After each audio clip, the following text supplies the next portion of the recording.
চুলগুলো বারবার জাঙ্কুকের মুখে এসে লাগছে। তোমার কি কোনো হিজাব নেই? আছে, কেন? বাইরে চলাফেরা করলে হিজাব পরবে, নয়তো চুলগুলো এমন টাইট করে বাঁধবে যেন প্রয়োজনে ছিঁড়ে যায় কিন্তু খুলে না যায়। আচ্ছা। ঢাকায় আসতে আসতে প্রায় দুপুর হয়ে গেছে। তেরা ট্রেন থেকে নেমে কিছু খাওয়া দাওয়া করে জাঙ্কুক থেকে তার হোস্টেলে নামিয়ে দিয়ে আসলো, তারপর নিজের ফ্ল্যাটে গেল। তিয়ার তার বান্ধবী ক্যাম্পাসে হাঁটছিল। নতুন নাকি স্যার এসেছে, তাকে নিয়েই কথা বলছে। মুরগি খায় ধান, নতুন স্যার আমার জান। পাগল হলি? দুধ মাখন দই খাই, আমি শুধু নতুন স্যারকেই চাই। আরে কি সব হাবিজাবি কবিতা শুরু করলি? দোস্ত, তুই তো এই কয়েকদিন ছিলি না। ভার্সিটিতে নতুন দুইজন স্যার এসেছে, একজন আমাদের ডিপার্টমেন্টের, আরেকজন অন্য ডিপার্টমেন্টের। দুজন কি যা দেখতে না! স্যারেরা বাবা মায়ের সমতুল্য হয়। তুই এসব ঢং বাদ দিয়ে পড়াশোনায় মনোযোগ দে, সামনে এক্সাম। টিয়ার জিমিন যাওয়ার সময় হঠাৎ করে তাদের গায়ে এক বালতি পানি পড়ে গেল। কোন ডগি রে? ডগি না, আমরা। এই মেয়ে, এদিকে এসো। থাক, সরি বলতে হবে না, আমি খুব দয়ালু, মাফ করে দিয়েছি। নাম কি তোমার? Park Jimin. আপনার? আমার নাম মিনইয়ঙ্গি। সুগা বলেই সবাই ডাকে। কোন ইয়ার? First year. পানি দেওয়ার জন্য সরি, এখন যাও। ক্লাসে বসে টিয়ার জিমিন গল্প করছিল। কালকে দুইজন মিলে নীলক্ষেত যাবে, কিছু বই কিনতে হবে তাদের। এদিকে যে স্যার তাদের ক্লাসে ঢুকেছে তাদের কোনো হুঁশই নেই। সবাই দাঁড়ালেও তারা দুইজন দাঁড়ায়নি। মিস তেয়ং এবং আপনার পাশের জন, কাইন্ডলি একটু দাঁড়াবেন। স্যার যখন তাদের সামনে আসলো তখন তো একদম চমকে গেল। জাঙ্কুক ভাইয়া আপনি? বাহ! একে তো স্যার ঢোকার পরেও গল্প করলেন, এখন আবার স্যারকে ভাইয়া বলে ডাকছেন। ন্যূনতম ম্যানার্স নেই আপনার মাঝে। এই হাবুল, স্যারকে ভাইয়া বললি কেন? তোর কাজিন লাগে নাকি? আরে, এই তো আমার সেই জাঙ্কুক ভাইয়া, যেই খারুসের কথা তোকে বলেছিলাম খালি চিল্লায়। আউট! কিন্তু I said get out. Manners শিখে তারপর ক্লাস করতে আসবেন। জাঙ্কুকের ধমক খেয়ে তে কান্না করে দিল। কিরে, কষ্টে কেঁদে দিয়েছিস? এখন মজার মুডে নেই আমি। কুল বেবস, বড় বড় ভার্সিটিতে এমন ছোট ছোট ব্যাপার হয়েই থাকে, যাই বলিস। জাঙ্কুক স্যার কিন্তু খুব হ্যান্ডসাম।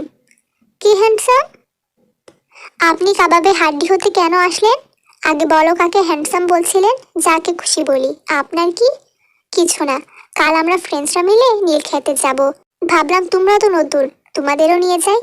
কিন্তু ভাইয়া, ক্লাসে তো সবাই নতুন, শুধু আমরা কেন? ঠিক বলেন, আমরা কেন? ইয়ে মানে, সকালে পানি দিলাম না, তাই সরি হিসাবে এমনটা বললাম। আচ্ছা ঠিক আছে, যাব। তবে একটা শর্ত আছে। কি শর্ত? আমার বইয়ের টাকা আপনি দিবেন। ওকে, ডান। এসব কি করলি? রাগ করছিস কেন? কেউ আমার উপর ফিদা হয়ে বসে আছে, আর আমি একটু ফায়দা নেব না? আমিও বুঝেছি সে তোকে পছন্দ করে, তাই বলে তুই তার ফিলিংস নিয়ে মজা করবি? আমি আবার কখন মজা নিচ্ছি? মানে? জিমিন একটা রহস্যময় হাসি দিল। ক্লাস শেষ করে জাঙ্কুক তেকে খুঁজছে। হয়তো তখন একটু বেশি খারাপ ব্যবহার করে ফেলেছে। জাঙ্কুক ভাবছে মেয়েটা কি কান্না করেছে? হঠাৎ এসব ভাবনা বাদ দিয়ে নিজের মতো করে আবার চলে গেল। পরের দিন জিমিন শাড়ি পরে তে আর জিমিন নীলক্ষেতের উদ্দেশ্যে বেরোলো। তারা যখন রিক্সা নেবে তখনই সেখানে সুগা আসলো। আমরা তো রিক্সা করে যাব ভেবেছিলাম। আজকে একটু কষ্ট করে গরিবের গাড়িতেই না হয় গেলেন ম্যাডাম। আচ্ছা সমস্যা নেই, দরজাটা খুলুন, টান দিব কিভাবে? তারা গন্তব্যে পৌঁছালো। তবে কেউ একজন যে পাশে টং দোকানে বসে চা পান করছে আর তাদেরকে দেখছে, এই জিনিসটা সবার অজানা রয়ে গেল। তো একটা কসমেটিকের দোকানে গিয়ে এক মুঠো চুড়ি পছন্দ হয়েছে তার। সেখানে দাম জিজ্ঞাসা করলে বলল 800 টাকা। তে সেটা রেখে সেখান থেকে চলে আসলো। এত টাকা দিয়ে যদি চুড়ি কিনে তাহলে বই কিনবে কখন? তে সেখান থেকে বইয়ের দোকানে চলে গেল। সেখানে গিয়ে কয়েকটি রোমান্টিক জনরার বই কিনলো। এখন একটা হরর বই কিনবে, কিন্তু তেমন একটা ভালো বই খুঁজে পাচ্ছে না। তখনই কেউ একজন বলল, ইউ ক্যান ট্রাই দিস। তে লোকটার দিকে তাকিয়ে দেখলো সে লোকটাকে চেনে না বা আগে কখনো দেখেনি। হাই, আমি জ্যাকসন। এই বইয়ের দোকানটা আমার, আর এরা আমার কর্মচারী। ও, আই সি। বইপ্রেমী মনে হচ্ছে, চাইলে এই বইটা ট্রাই করতে পারেন। ধন্যবাদ। মিস কিম তেয়ং, নামটা সুন্দর। আপনি আমার নাম জানলেন কি করে? আমার আশেপাশে সবার খুঁটিনাটি তথ্য আমার কাছে থাকে, আর আপনি তো স্পেশাল।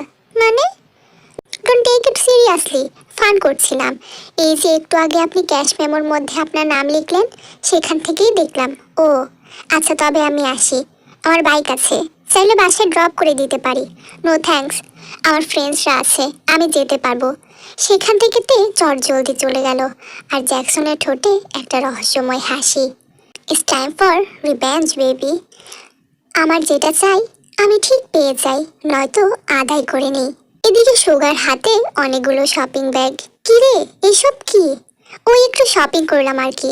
বললাম কেনাকাটা করতে ইচ্ছে করছে, সুগা বলল করো, বিল আমি দেবো, তাই আর কি। বই কিনতে এসব কি কি কিনলি? বেশি কিছু না, 2টা 3 পিস, একটা শাড়ি, 3 ডজন চুড়ি, 1 বক্স মেকআপ, 2টা টায়রা, 2 জোড়া জুতো। ও আর তোর জন্য হালিমও নিয়েছি, তোর তো পছন্দ, হোস্টেলে গিয়ে খাবো। আর আমি তো হাবিজাবি খেয়েছি। আর বই, বই তো কেনা হয়নি এখনো, বাকি আছে। আচ্ছা আচ্ছা, আজকে থাক, আরেকদিন বই কিনবো। সুগা, আরেকদিন আসবে আমার সাথে? মানে আমার শরীরটা খারাপ লাগছে, কাল হয়তো পারবো না। কালকের কথা কখন বললাম? 1 সপ্তাহ পর ভার্সিটি বন্ধ, তখন আসবো। থাম তো। আচ্ছা ভাইয়া চলেন, আর কিছু কিনতে হবে না। সারা রাস্তা সুগা একটা কথাও বলেনি। তেদের হোস্টেলের সামনে এসে তেরা নেমে গেল।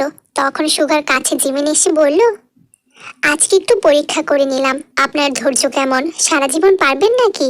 মানে সব কথা বলতে হয় না, কিছু বুঝেও নিতে হয়। দেখতে দেখতে একটা সপ্তাহ কেটে গেছে। এর মধ্যে জাঙ্কুকের সাথে একবারও কথা বলেনি। Thank you for watching this video.